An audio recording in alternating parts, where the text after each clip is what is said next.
What the hell? What the hell? Gotta get that out for me. What the hell going on? What the hell going on? I hope you having a wonderful day. I hope your day's going great. I hope you goddamn whatever you're going through. Push through it. We're gonna keep on pushing, baby. But today we're gonna react to goddamn mother freaking the most awkward interviews in hip hop history. Yeah. So of course, I believe they be working so hard that they fly from one city to the next. They probably be half of them be high. They tell you they be high. Half of them don't give a shit. Half of them don't want to do interviews at 7, 8 o'clock in the morning, 6, 7 o'clock in the morning. Half of them don't be giving a fuck. They just want to get through that shit. But then sometimes, depending on who the interviewer be, these niggas really don't want to. They don't want to be there. Some of them do. Some people don't like to talk. Some of these niggas be introverts. That's why I used to fuck with Roddy Ricch. He'll tell you I'm an introvert. But please excuse my antisocial. So what the fuck the name of the album was? Please excuse some shit. But one of the best albums in a long time. I don't know what happened to his downfall, but that shit should definitely be studied. What the fuck happened to him? He just stopped fucking dropping. He just stopped giving a shit. But anyway, of course, Kanye West, of course, gonna be on here because he talk crazy. I remember what's that nigga name? Boom Gang. He was high as fuck. Well, he was. I think he was on Adam 22. I really don't watch an interview unless I like the person. The only reason, like I said before, the people I like don't do interviews for real. They probably do them hoes once every 3-4 years or some crazy shit. They don't really like doing them hoes. But anyway, hop to the video, see what the fuck going on. What the fuck, bitch? What the fuck? Nigga, what the fuck? What the fuck? Come off too much like the police, and there's every chance they'll shut down and refuse to participate in the Exactly. On the other hand, if a rapper says or does the wrong thing during an But they don't tell, like, you ain't gotta answer the questions. You ain't gotta answer the question. I hate when interviewers try to come in that whole act like the police. I used to watch Vlad interviews like crazy. I don't think Vlad the police. He just asks police questions. I don't even think they be police questions. They just how he acts. It's up to you to respond. You ain't gotta respond. Like it was one interview, I think it was Rallo. He was just telling all his business. He ain't had to tell all that shit. He really didn't. And then he was actually doing the shit that make it even more crazy. interview, i.e. Drake infamously freestyling off his BlackBerry in 2009, there's every chance that this will be etched into their legacy forever. In this video, we're taking a closer look at some of the most awkward interviews in hip-hop history. I ain't gonna see it no more. New rappers emerge, news outlets will try to poke holes in the image they've constructed around themselves. But often, the artists are too savvy, and all the journalists who've tried to defame them end up doing is making them appear even more appealing to their fan base. That was the case when BBC attempted to tangle with a young Tyler the Creator in Odd Future. Flanked by the group's colorful cast of characters which included Damo, Left Brain, Haji Beats, and Sid the Kid, the reporter made a mistake of underestimating the crew and clearly went into the interview with a preconceived idea of how he wanted to portray them. The result is a combative masterclass, with Tyler going out of his way to make things as difficult as possible. Okay, now what about your lyrics? What are you saying in your lyrics? Nothing to old white people off like you. Right. My lyrics aren't offensive. Some people find them offensive. Some people find everything offensive. Okay. When it comes to awkward interviews, no one has taken shit. quite like Nardwuar. A bona fide legend who's received his flowers from virtually every rapper, getting the interview with Nardwuar is seen as an honor for most upcoming rappers who've spent years witnessing him bamboozle his guests with obscure knowledge about their lives. But over the years, this hasn't always gone to plan. In rock music, the likes of Blur, Henry Rollins, and Slipknot all found themselves confused by Nardwuar's shtick, to the point of getting angry. And in hip-hop, the likes of Lil Uzi Vert decided to run away from him, while Jay-Z just seemed utterly confused. But if any interview between Nardwuar and an MC who refused to play ball was painful to witness, it was Nas. Back in the day, Nas agreed to sit down with Nardwuar during a Canadian tour stop. Initially, things started off amicably enough, with Nas seemingly impressed by the degree of research Nardwuar had undertaken. This dude here, see where he's at? This is the project where I come from. That's the elevator. Nah, it seemed like a cool dude. Why the fuck he got a problem? He's telling the crackhead, Jane, stop Well, this crazy goddamn. thing. Sweet crazy, you're crazy. While he originally seemed amused by the endless selection of records and pop culture trinkets that Nardwuar decided to bestow upon him, Nas's patience would eventually wear thin, and by the end, But why? the normally composed MC was as hostile as we've ever seen him. You are nuts. You are psycho. But it's all love. It's all music. Peace. Thanks so much, Nas. Keep on rocking in the free world and doot-doot-a-loot-doo. Yo, it's over. It's over. Move I say the mic. Nas moved it. Move the mic. He must have While been Nas managed irritated to that keep day. things cordial with Nardwuar for a little while, the same couldn't be said for Kodak. Oh yeah, Kodak Black crazy. A man who will make several appearances on this list, Ebro's demeanor has a way of getting under people's skin in a way that he doesn't seem to be aware of. But when Yak turned up to the Hot 97 I never studio, watched that Ebro was interview. determined to broach Kodak Black's pending case with him. And with respect to, everybody. Yeah, I never watched they interviews. I always watch Breakfast Club, Vlad, Say Cheese. That's about it. I'm about the only interview people I watch.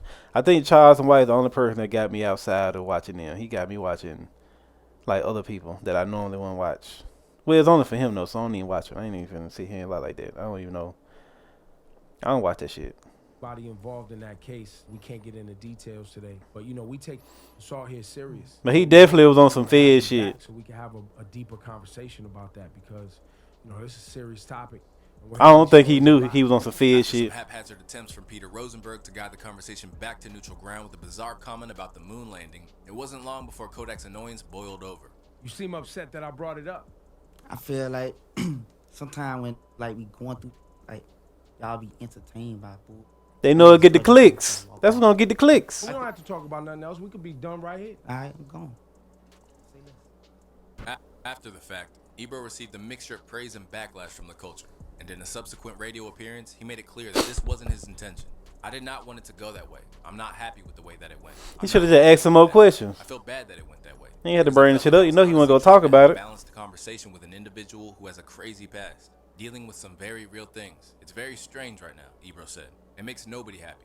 I really, really wanted to end that in a good way.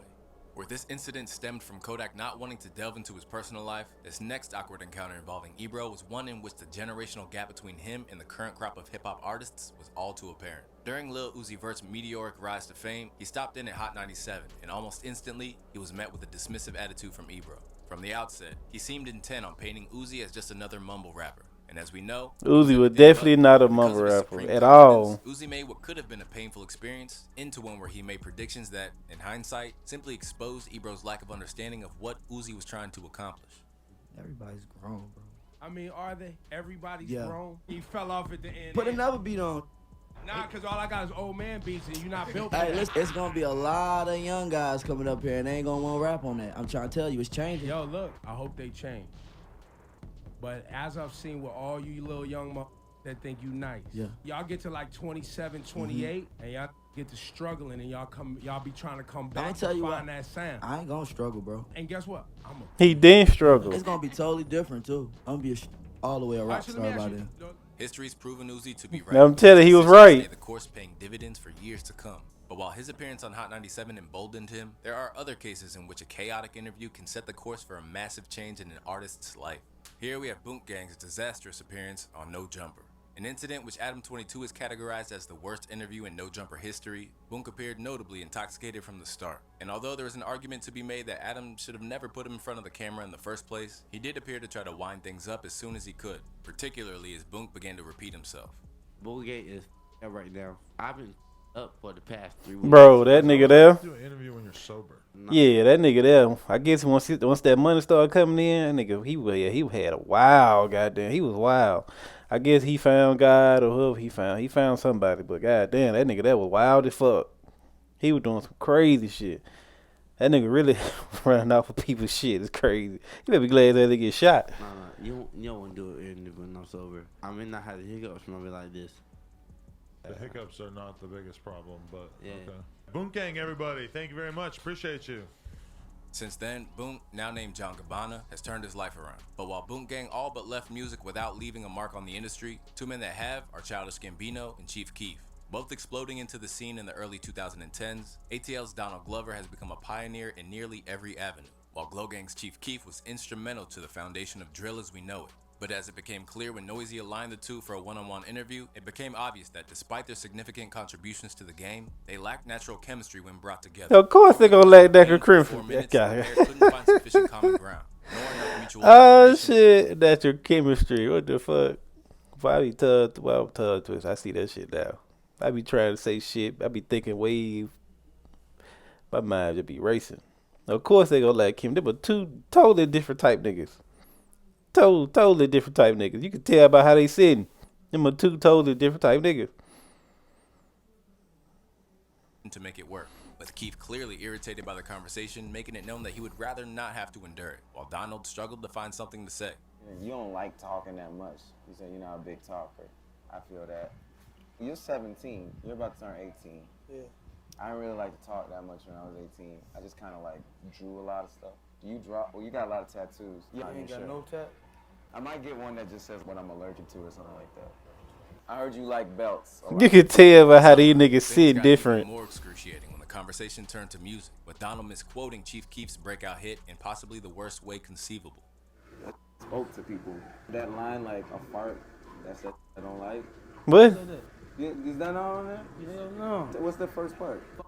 What's the last one? That's it. Sneak disses. I don't like fart. Right. What? Please go to goddamn commercial. That shit, wow. Conversation was the product of mutual misunderstanding rather than animosity. There are other cases. That's all it was, just misunderstanding. To the airwaves. This was definitely the case when it came to Joe Budden's infamous. Was this one the Migos? Oh no, this ain't to it. appear on the show to promote Rage and the Machine. Both Joe's beef with Drake and his high-profile issues with his former podcast co-host Marissa Mendez were brought up on air. Left angered by Hot 97 hijacking the interview to discuss anything but his album, Joe let his issues with Ebro and Peter Rosenberg be known in the most Joe way possible. I don't think that you guys are able to have an objective conversation, number one. Number two, this podcast conversation is not a conversation I care to have, especially not early in the morning. Number three, if Peter and or Marissa feel away, then there are other mediums for that to be discussed if it's going to be discussed at all. Next time I come here for an interview, send my manager the talk points. I didn't know that this would be an utter complete waste of time. We talked about Drake for 10 minutes, and we talked about the album for 30 seconds. Played your song. And then we played your talked song. about Marissa and Peter. Pump it up. That's about all I know. He had another song. He had another song. I just don't know what the fuck it is. Because I think he was on Def Jam for that, if I'm not wrong. I don't fucking know what the fuck it was. But he had another hit. Y'all not going to play Joe Budden like he had 2-3 hits now. He had 2-3 hits. He's a one-hit wonder. Are you spit? Oh, shit. The percussion, the way you use your voice like a drum, and the That percussion shit fell in funny. the pocket at the end, so it's hard. I want to thank all of you for your time. What should we have covered? I don't know. That's your job to talk about. I don't do a morning show. I do a podcast. We'll talk more album time. No, we won't. I wonder what his album do.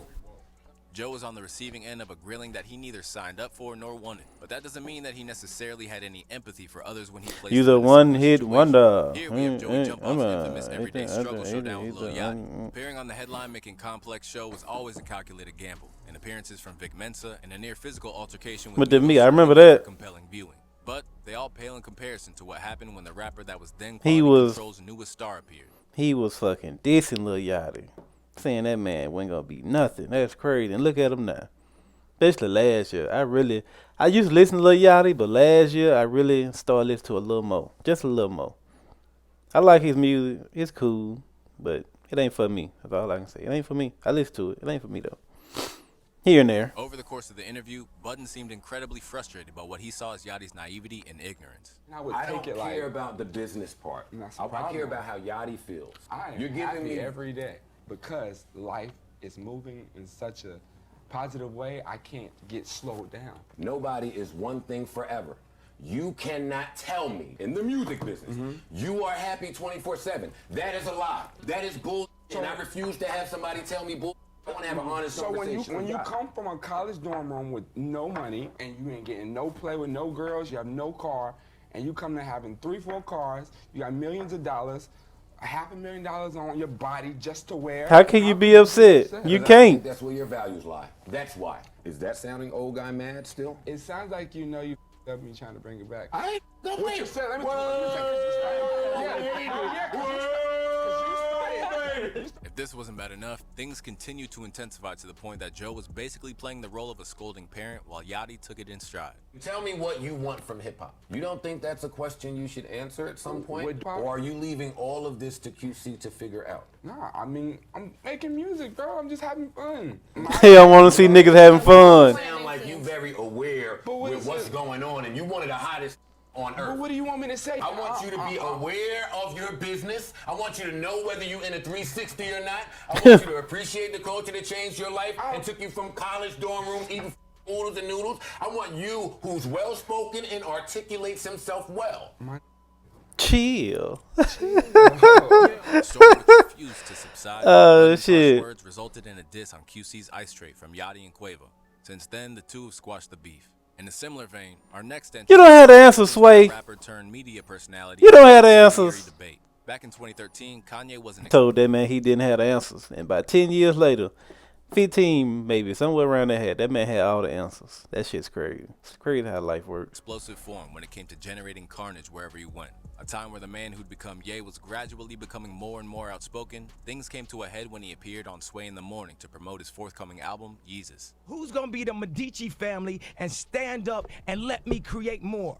Or do you want to marginalize me till I'm out of my moment? Or why don't you empower yourself? Take a few steps back. You ain't got the answer, Sway. I've been doing this more than you. Relax. You ain't got the Bro, answers. You ain't been doing question. the education. You ain't spent $13 million of your I own know money you're trying to empower absolutely right. yourself. Yes, but I spent hundreds of thousands and putting out clothing lines at a smaller. It don't matter. It ain't Ralph level. It ain't about the money.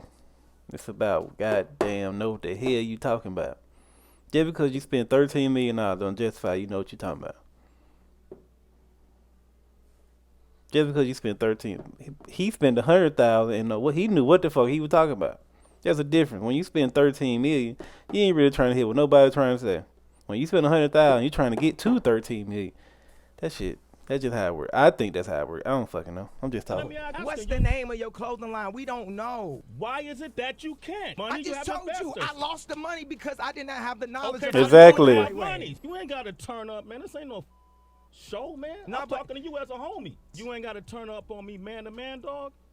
These mics, we could turn all this off. You ain't got to do this. Don't try to embarrass us. An incident which promptly reached the status of iconic meme. Kanye and Sway put the fiery exchange behind them until years later, when his high-profile rift with Adidas led Ye to consider that perhaps Sway was actually right about remaining. Exactly. On the subject of time, and more specifically timekeeping, This nigga we have didn't our care. final entry. For this one, we need to head over to Norway for a legendary interview with Snoop. That nigga said, "I'm here, An nigga." interview in a sneaker store a long time after he was scheduled to, a reporter innocently tried to press the Dogfather on his punctuality. Almost instantly, Snoop made it known that this was a very bad idea.